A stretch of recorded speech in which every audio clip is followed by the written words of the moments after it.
Selamat datang kembali. Hari ini kita akan membahas sesuatu yang kita alami setiap hari, tapi mungkin jarang kita bongkar maknanya, yaitu konsep dunia. Kita semua kan hidup di dalamnya ya, tapi pernahkah Anda berhenti sejenak dan mikir, kenapa ya Al-Quran itu kadang menyebut dunia sebagai permainan, terus di lain waktu sebagai perhiasan, bahkan kesenangan yang menipu? Nah, dari sumber kita, yaitu terjemahan Al-Quran, kita akan coba telusuri pilihan-pilihan kata yang luar biasa presisi ini. Untuk paham, apa sih sebenarnya dunia di mata Sang Pencipta? Al-Quran sendiri kan tujuannya itu jadi petunjuk agar manusia bisa berbahagia di dunia dan di akhirat. Nah, frasa itu sendiri sudah jadi tantangan kan?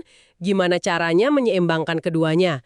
Kuncinya yaitu ada di pemahaman kita tentang hakikat dunia itu sendiri.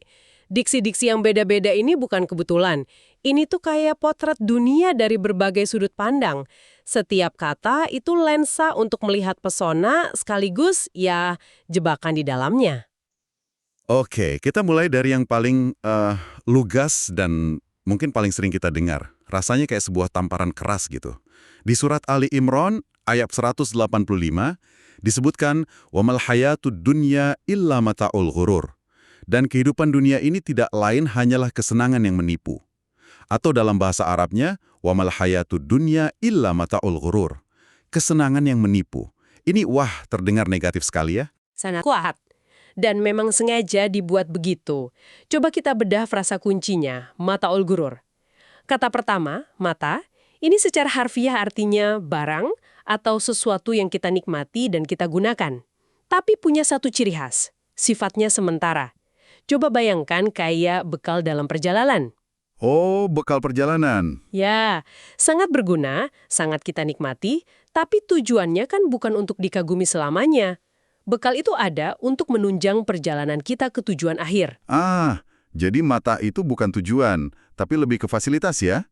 Kayak kita nginep di hotel dalam perjalanan, nyaman, tapi kita tahu kita nggak akan tinggal di sana selamanya. Tepat sekali. Dan bagian keduanya, gurur. Nah, ini yang lebih gelap. Gurur itu asalnya dari akar kata yang berarti tipu daya, ilusi. Fata morgana.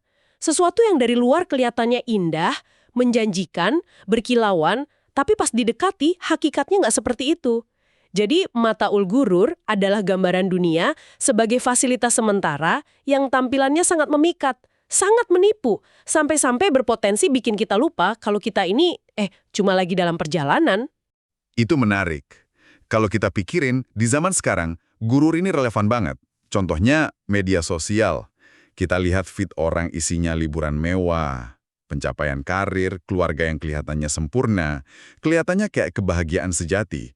Tapi di baliknya, kita kan nggak tahu apa yang sebenarnya terjadi. Itu kesenangan yang menipu, versi modern bukan? Wah, itu contoh yang sangat bagus. Itulah gurur dalam prakteknya. Ia memoles permukaan sehingga kelihatan sempurna dan bikin kita iri atau merasa kurang. Padahal kita cuma melihat sebagian kecil dari realitas yang sudah diedit. Al-Quran juga mempertegas ini di surat Ghafir ayat 39. Di situ dibandingkan kehidupan dunia yang disebut mata'a, kesenangan sementara, dengan akhirat yang disebut darul qarar, atau negeri yang kekal, tempat menetap yang sesungguhnya.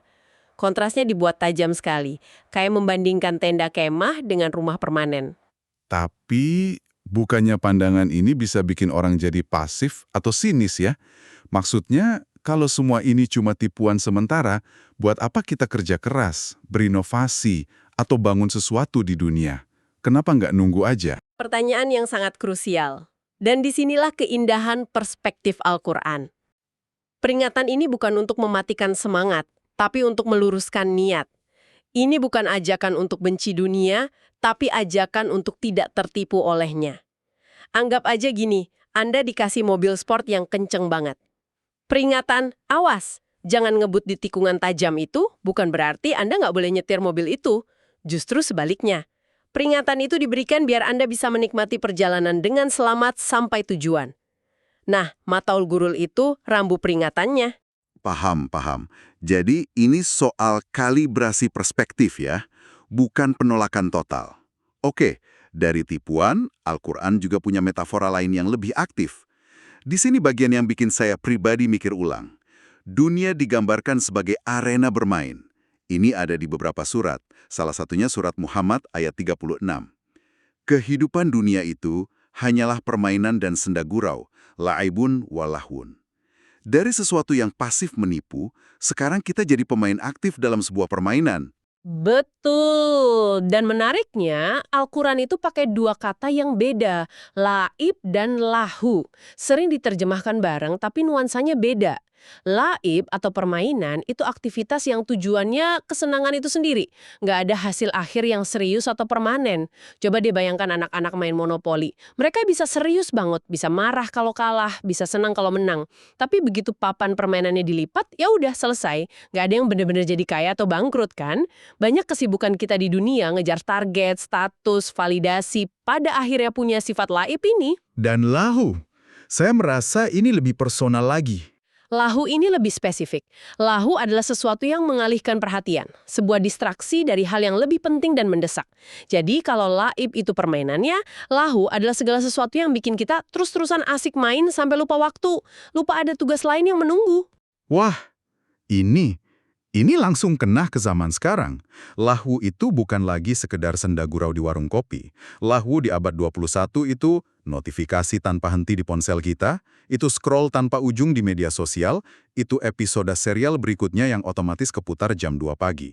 Semua itu kan dirancang untuk mendistraksi kita, bikin kita lupa prioritas yang lebih besar, ya kan? Persis sekali. Anda menangkap esensinya. Lahu modern itu jauh lebih canggih dan, ya, adiktif. Jadi, waktu Al-Quran menyebut dunia sebagai la'ibun walahun, ini adalah diagnosis yang sangat akurat.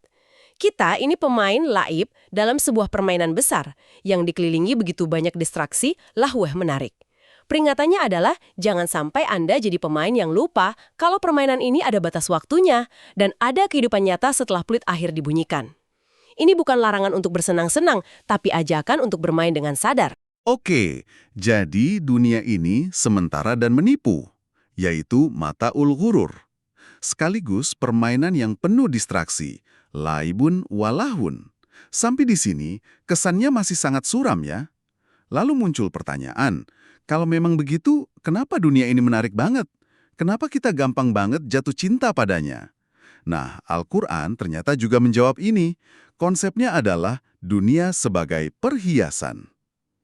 Ini ada di surat Hud ayat 15. Barang siapa yang menghendaki kehidupan dunia dan perhiasannya, zinataha, niscaya kami berikan kepada mereka balasan pekerjaan mereka di dunia. Kata kuncinya di sini, zinataha, perhiasannya. Betul sekali. Diksi zinah ini adalah pengakuan dari Al-Quran bahwa dunia itu memang dibuat indah dan memikat. Zinah itu kan hiasan atau perhiasan. Apa sifat perhiasan? Ia berkilau, indah dipandang, menarik perhatian, dan bisa meningkatkan citra pemakaiannya. Tapi nilainya itu eksternal. Hiasan tidak mengubah siapa diri Anda di dalam. Cincin berlian nggak bikin seseorang otomatis jadi orang baik. Zinah adalah pengakuan bahwa dunia dihiasi hal-hal yang sangat kita dambakan. Kekayaan, kekuasaan, ketenaran, pasangan yang rupawan, anak-anak yang membanggakan. Semua itu adalah zinah dunia. Saya jadi ingat waktu masih remaja, rasanya punya sepatu merek tertentu atau ponsel model terbaru itu segalanya. Rasanya itu mendefinisikan siapa saya. Padahal kalau dipikir sekarang, itu kan cuma zina. Hiasan luar yang saat itu terasa seperti inti dari identitas. Itu contoh yang sempurna. Kita semua pernah mengalaminya dalam berbagai bentuk kok. Zina itu bekerja pada level psikologis yang dalam. Dan Al-Quran memberi contoh ekstrim soal bagaimana zina bisa membutakan seseorang lewat kisah Karun. Dia kan punya harta yang kuncinya aja harus dipikul banyak orang kuat. Dia begitu terpesona dengan zinahnya. Sampai waktu dinasehati, dia bilang, aku dapat semua ini karena ilmu yang kumiliki. Dia lupa sama sang pemberi. Dia dibutakan oleh gemerlap perhiasan yang dia punya, sampai akhirnya perhiasan itu menenggelamkannya. Kisah Karun ini kayak cerminan flexing culture zaman sekarang ya. Pamer kekayaan, pamer gaya hidup, seolah-olah semua itu tolok ukur nilai seseorang. Padahal itu semua cuma zina yang bisa hilang kapan saja. Tepat. Zinah itu ujian terbesar karena ia bermain langsung dengan ego dan nafsu kita. Ia menawarkan validasi instan. Sulit sekali untuk punya zina tanpa terikat padanya. Makanya Al-Quran tidak menyangkal keindahannya, tapi selalu mengingatkan soal sifatnya yang cuma hiasan. Oke, mari kita rangkum sebentar untuk Anda yang mendengarkan. Kita sudah lihat dunia sebagai kesenangan yang menipu, arena bermain yang melalaikan, dan perhiasan yang memukau. Jujur, ini terdengar seperti kombinasi yang berbahaya. Jadi kalau begitu, gimana seharusnya kita hidup di dalamnya? Apa solusinya? Semua deskripsi tadi itu untuk membingkai dunia sebagai apa adanya, sebuah arena ujian. Di momen genting Perang Uhud, surat Ali Imran ayat 152 merekam dengan jelas bagaimana ujian ini bekerja. Di antaramu ada orang yang menghendaki dunia dan di antara kamu ada orang yang menghendaki akhirat. Dalam satu momen, di satu tempat, niat semua orang terbelah. Apa mereka fokus pada rampasan perang, yaitu zinah dunia, atau pada tujuan yang lebih tinggi? Jadi, dunia ini panggung raksasa di mana setiap pilihan kita, dari yang terkecil sampai yang terbesar, adalah jawaban dari ujian itu. Kita lagi ngejar dunia atau akhirat. Benar. Dan inilah bagian yang paling ngasih harapan. Kalau kita berhasil menavigasi ujian ini, Al-Quran tidak menjanjikan penderitaan di dunia. Sebaliknya, dalam surat An-Nahl ayat 97, ada janji yang indah. Barang siapa yang mengerjakan amal soleh, baik laki-laki maupun perempuan dalam keadaan beriman, maka sesungguhnya akan kami berikan kepadanya kehidupan yang baik, hayatan thayyibah. Hayatan toibah, kehidupan yang baik. Jadi kehidupan yang baik di dunia ini ternyata mungkin diraih ya. Dan kuncinya justru dengan tidak menjadikan dunia sebagai tujuan utama. Gitu ya? Persis, hayatan thayyibah itu bukan berarti hidup yang penuh dengan zina, tapi hidup yang penuh dengan ketenangan, keberkahan, dan makna, karena kita tahu apa yang kita kejar. Jadi dunia ini pada akhirnya bukan tujuan, melainkan sarana. Ia adalah ladang tempat kita menanam. Apa yang kita tanam di sini, berupa niat, pilihan, dan amal, akan kita panen hasilnya di akhirat. Diksi-diksi negatif kayak mataul gurur atau laibun walahun tadi fungsinya seperti rambu-rambu lalu lintas di jalan menuju hayatan thayyibah. Mereka memberitahu kita, hati-hati di depan ada tikungan tajam atau awas area rawan longsor. Rambu itu ada bukan untuk menghentikan perjalanan kita, tapi untuk memastikan kita selamat sampai tujuan. Luar biasa. Jadi, kalau kita susun kembali, dunia digambarkan sebagai mataul gurur, kesenangan yang menipu, agar kita waspada. Lalu sebagai laibun walahun, permainan dan senda gurau, agar kita sadar akan waktu dan prioritas. Dan sebagai zina, perhiasan yang indah, agar kita mengakui daya tariknya tanpa terperdaya olehnya. Anda merangkumnya dengan sempurna. Ragam deskripsi ini bukanlah kontradiksi. Ini adalah sebuah potret 360 derajat yang utuh. Dunia ini indah dan memikat, zina. Tapi ia fana dan sementara, mata. Dan karena kombinasi keduanya, ia sangat berpotensi melalaikanlah. Kunci bagi kita adalah navigasi. Kemampuan untuk menikmati fasilitas perjalanan ini, mengagumi pemandangannya, tanpa pernah sekalipun lupa kemana tujuan akhir kita sebenarnya. Sebagai penutup, saya ingin meninggalkan sebuah pemikiran untuk kita renungkan bersama. Al-Quran menyatakan dalam surat Al-A'raf ayat 25, "Di bumi itu kamu hidup, dan di bumi itu kamu mati.